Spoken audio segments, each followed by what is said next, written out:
Okay, yun yung system. Now, nakakonect to online.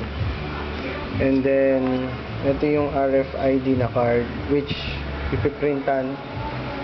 And then, ito yung RFID na sensors. So, basically, ang gagawin niya is with this system, i-connect to, itatap lang natin. And then, babasahin niya yung content. So, ito yung picture, ito yung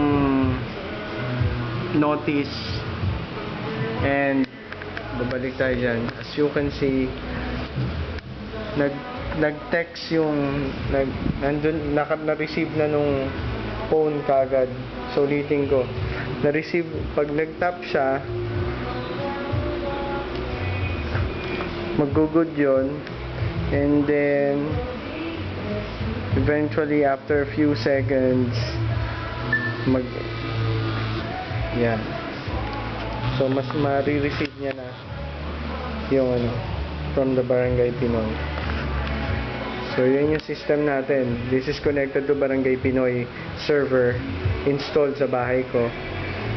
Ayan. Alright.